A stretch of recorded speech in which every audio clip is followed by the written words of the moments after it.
You know, the beautiful part of NLP and hypnosis, it works so effectively. The bad news is it works so effectively for us as practitioners. See, I love the psychology business model. I mean, you know, I know many people that went to a therapist 20 years of their life every week. I know someone personally, about $60,000 worth of therapy over 20 years. Their copay, about $19,000 of it, over for social anxiety disorder. Something we took out in about 30 minutes. Because the difference is, instead of trying to fight illogic with logic, like why do you feel that way? We go in and fight illogic with illogic. We find the experience in there, right? But for this person, it happens to be second or third grade, and they were asked to come up and do a math problem. And they get up there, and by God, as a second grader or a third grader, they got it wrong. Oh my God. But what made that so powerful is that the teacher told them how stupid they must be to make that mistake.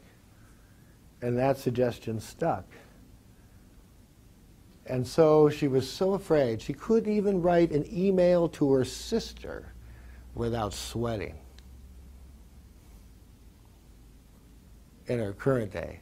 And she was going for 20 years to get rid of that. So you got to give them that. They do have a great business model. If you can get somebody coming back for 20 years, monthly or weekly, you got to give them that. However, at a certain point, people might hear that there are other modalities out there that might be more effective, and then they come to an NLP practitioner or a hypnotist, and then once they come there, they're ready to change, or they believe that you should make them change. So either you help them within a very few sessions, or you don't help them in a very few sessions. They're not going to hang around either way. So we hope to help them, because then we get referrals, and that's how we build our business, mainly in NLP and hypnosis, by building referrals. Or they have other problems. But in comes the business model called life coaching. Kind of the new kid on the block, but is raced up to the top. And see, a life coach, the business model is you get to keep the client around. It's a long-term relationship with a client, as long as you're constantly moving them forward towards their goals. I mean, we're not messing around with the same thing. We're going to clean up something, and if they're happy about that, they'll want you to take bigger, because luckily, unconsciously, we're programmed to always want more and more. So once they achieve a certain level, they'll want to achieve another greater level. And it's one of the things we have, why we've created our dream sculpting program, which will be the final weekend of our time together as far as this class goes. And you'll be able to sculpt out your dreams. And that is a step-by-step process that we developed, so you can take and make go for the client to have the biggest dreams. And of course, you're going to have a set of steps with them or yourself. And where they don't, see, the life coach typically is designed to kind of, well, set or get some kind of strategy that will be successful. And then once they set out, well, this is what it's going to take for you to be successful, then your job as a life coach is to kind of badger them, if you will, to make sure they do those steps. Well, here's the thing about that. If you have to badger them, it's not natural for them to actually do this. And it's going to be difficult for the client to continually do that, even if they have short-term process, because they are not programmed to succeed in that area.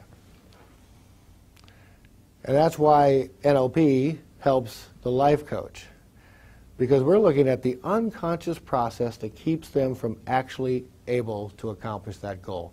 Not just, well, this is how other people do it. You got to do the same thing. Well, they could have read that in a book.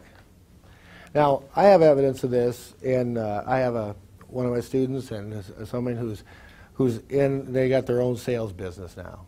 I mean, they go around to mainly real estate companies and financial institutions. They're paid thousands of dollars to go in to increase the sales for all the employees in there. Now, her mantra is this: to be successful as a salesperson, you must make phone calls. Lots of them. 50, minimum 50 calls a day. And the evidence, statistically, she could back it up. And even in the very office that she's working in, the person who is most successful, who is making those goals happen, making those sales, are doing just that. So it's not even a foreign concept. They could actually see the evidence in somebody else. However, even though she beats it in, that they must make those 50 calls, how many of them actually do it?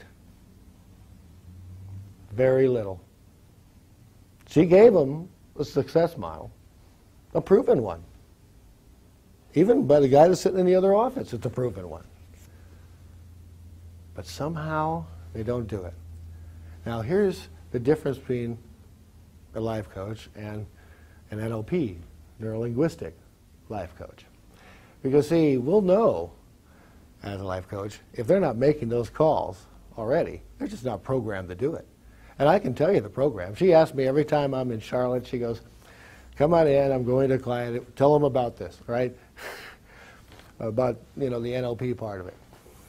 Because I'll go in there and I'll say, so, you guys are going to make calls. Yeah, we like to make calls, yeah, but you're not actually making the calls. Now, I'll tell you what the programming is that's keeping you from doing it. You see, I'll tell you what's happening. You're supposed to consciously make the call. But what's happening in your mind, there's an image in your mind that you have made this call and you are going to be rejected and they're going to hang up and they're going to do something. This is in your unconscious mind. This is what you're thinking as or before you dial the phone. Now, since you're doing that, your unconscious mind already has made the call. So to it's already made the call and failed. It is already dumping the bad feelings in your body that is, not feeling so good. And because you're not feeling good, you're not motivated to make the call. You consciously didn't make the call. However, the unconscious mind is you've already done the call. And you've failed.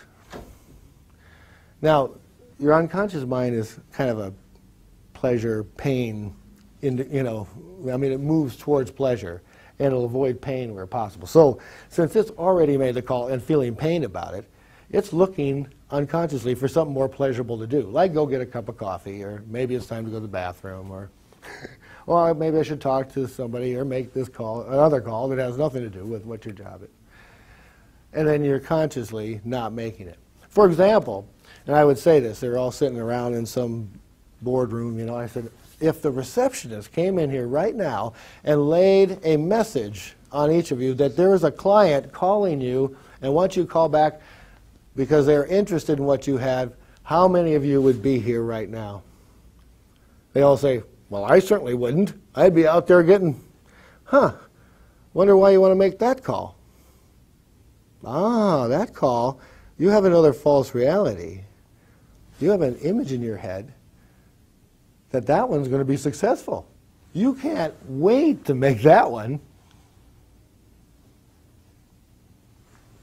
So if you really want to be successful, this is a behavior that is proven to be successful, but you need to be programmed. So you are like that guy over in that other office or that woman in that other office that is that way. They automatically assume they're going, they're shocked if they get, some bad news. You need that kind of programming inside. You need those images running through so it generates different feelings.